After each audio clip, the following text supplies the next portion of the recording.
Welcome to CEO Interviews, a production of Agoracom in which we take the time to speak with small cap executives about what's going on at their companies. With us today, I'm happy to have for the first time Ian Lambert. He's Chief Operating Officer at Grizzly Discoveries. The company trades on the TSX Venture Exchange under the stock symbol GZD, and for our friends in Frankfurt on the stock symbol G6H. Now, for those of you who are new to the story, the company has world-class gold and base metal deposits in British Columbia and Alberta. More than just lip service. Kinross Gold can earn a 75% interest on just a portion of one of the company's projects for $3 million spent over the next 5 years. That's the Greenwood project, where more than 9 million ounces have been produced or have been inferred as resources in a radius less than 70 kilometers from the company's Greenwood project. The company also has an interest in potash, totaling about 364,000 acres along the Alberta-Saskatchewan border, as well as over 230,000 acres in diamond properties, which host diamondiferous kimberlites. But today, we're here to talk about Greenwood. Ian, welcome to the show. Hi, thanks very much for having me on, George. Just got back from PDAC, and we certainly can see that there's a renewed optimism in the resource sector. Lots of money starting to flow back into the junior resource companies. Yeah, we saw that as well, and you guys had a very strong presence there, naturally. So let's talk about what you're probably talking about with people on the floor at PDAC. You have an option agreement with Kinross. What was it about Greenwood that attracted Kinross to make this option agreement with you? Well, of course, proximity is probably the most important part, because Kinross operated the Buckhorn mine just across the U.S. border in Washington State, directly south of our claim area. And they have run out of ore, and they have a big mill complex just to the south of that. So they're searching in about a 100-mile radius for any kind of mineralization opportunities to generate feed for their mill on a long-term basis. They were unable to continue their exploration in Washington State because the extension of the mineralization in Washington State is in a national forest, and they were turned down in permitting for that area. So what ended up happening was they followed the geological mineralization into Canada, and of course it crosses our properties in several locations.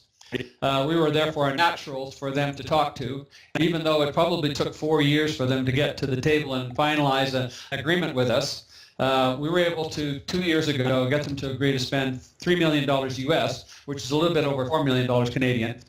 And they optioned about 67,000 acres, which is approximately 30% of our very large claim block of over 227,000 acres in Greenwood along the USA border running between Osoyoos and Grand Forks in BC. So you guys signed this deal in 2015. Presumably, Kinross has done some work already. How's that been progressing so far?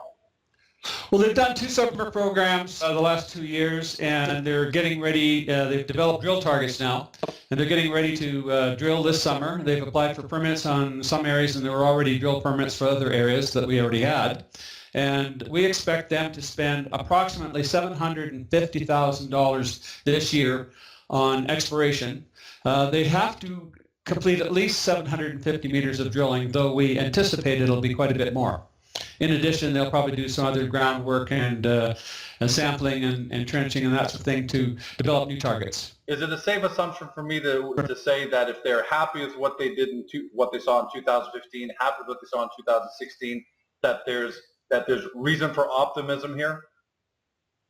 Oh, absolutely. I think that the work that they've done is working well for them. They are highly recommending continuing and are quite keen about it. I actually believe they will continue through to the completion of their option agreement, which will end up in a maximum of 3 more years. So in addition to Kinross's work, as you said, you've only given them a portion of Greenwood, which is really exciting. Do you have plans for your own work on the remainder of Greenwood and what you're going to be doing there exploration-wise? Yes, we do. Maybe I can sort of give you a bit of an overview. We've got this large block, and we've spent over $6 million in exploration in the past, including a lot of drilling. And we've developed about 7 major areas of mineralization that we've discovered so far, and that's just a little bit of it. Wow. We have prioritized those targets now, and an area called the KET 28 is our first target because we believe that with some infill drilling we can develop our first mineralization resource. How do you plan to finance that in 2017? And a year or two ago I would have said good luck with that, but obviously money is flowing. We saw what happened to PDAC. There's flow through money, hard cash. So what are your plans for finance your exploration activities in 2017? Well, we're out there right now trying to get some flow-through funding put together so that we can do a work program this summer. We're talking to various parties at this point in time. We haven't finalized anything yet, but we believe that flow-through money is available, and we expect to be able to raise some money this year and work at KET 28. We're probably going to raise between $350,000 and $500,000 on the first tranche. Yeah, and I don't see that being a problem for you guys. You've got a great project there. And what I really like, Ian, is what I like to call on Agoracom third-party validation, because, sometimes you go to these conferences and everybody thinks you're sitting on Fort Knox and so on and so forth. So I look for third-party validation. So if Kinross has entered into an option agreement with you, a pretty significant one, that gives third-party validation there that Greenwood is in fact what you guys are saying. That's important. That's very, very important to me. What is it you think about Grizzly that makes it stand out from all the other junior resource companies out there? Because there are a lot of them. How do you, if you have your top 3 bullet points, how do you differentiate the company from almost the rest of the pack? I was going to think that the first answer might be survivability, but we have been able to manage to stay alive during these difficult times. And although we haven't done much work in the last 3 years because of lack of capital, we are here and our properties are still intact. We spent enough money several years ago to maintain these properties for many years, and so we've been able to keep all of our property, and we'll have it available to us for years to come. We have great land positions in British Columbia that are precious metals properties primarily, but with some copper on it. And then we also have in Alberta a large diamond group in the northern part of Alberta in the Buffalo Head Hills area. And we also have a large potash claim group along the Alberta-Saskatchewan border. So we've been able to acquire and keep these properties over time. Yeah, and that's a real tribute to your management team, because a lot of companies that we all know just couldn't survive, Death Valley, what I call it, especially 2015. The end of 2015 looked really bleak. Let's talk a little bit about your management team and the highlights of what kind of group you guys have, because you're obviously acquiring great projects. You've spent millions of dollars in these projects. You held them through the tough time. You signed a deal with Kinross. Let's talk about the management team, because that's so important and what it brings to the table. Well, yes, the company was founded by a gentleman named Brian Testo, whose nickname was Grizz, hence the name of our company, Grizzly. Great. And hey, he's the CEO. He's been principal in getting all of these properties put together, along with our consulting geologist, Michael Dufresne of Apex Geoscience out of Edmonton. And so they're long-term players in the company. I joined the company about 4 years ago after spending 21 years as CEO of Tradewinds Ventures, which was bought up by Detour Gold at Detour Lake in Ontario. Yeah, in 2011. Congratulations on that. That was great. Thank you. So we've all been around for a long time. We've been able to do lots of good exploration. I'm fortunate to have had a pretty successful track record in terms of turning dollars into resources. And, I think we're going to be able to continue to do this because we've got such a quality project.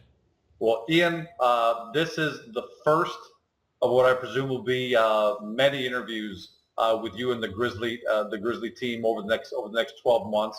I want to thank you for joining us and giving us that great, overhead highlights of the company, your project with your Greenwood project, your option agreement with Kinross, your fantastic management team that's cobbled together these other great projects. So we're going to have a lot to talk about, but I want to thank you for taking the time out of beautiful Mexico. You escaped Toronto, and you're back in Mexico. So thanks for taking the time, when you could be doing so many nicer things over there. Yeah, well, it was a real pleasure. One point I didn't get to make, and I'd like to just mention, is that we've been able to keep this company alive all this time and still only have 52 million shares out. Yeah, and I'm going to tell everyone at home, just to throw them in my own 2 cents there, that companies like Grizzly Discoveries that were able to survive because of great management, experience, knowing how to shut things down without losing the company's assets, these are the companies that are going to thrive and for the foreseeable future, because this is the third time that I've been through this since 1995, and the future looks fantastic for companies like Grizzly. So make sure you put the company on your radar.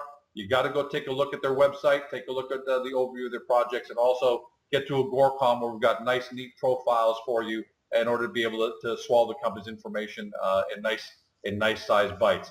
Ian, thanks for joining us. Okay, George, adios from Mexico. You've been watching Ian Lambert. He's Chief Operating Officer of Grizzly Discoveries. The company trades on the TSX Venture Exchange under stock symbol GZD, and for our friends in Germany on the Frankfurt Exchange under G6H. Thanks for joining us, everyone. Have a great day, and we'll see you next time.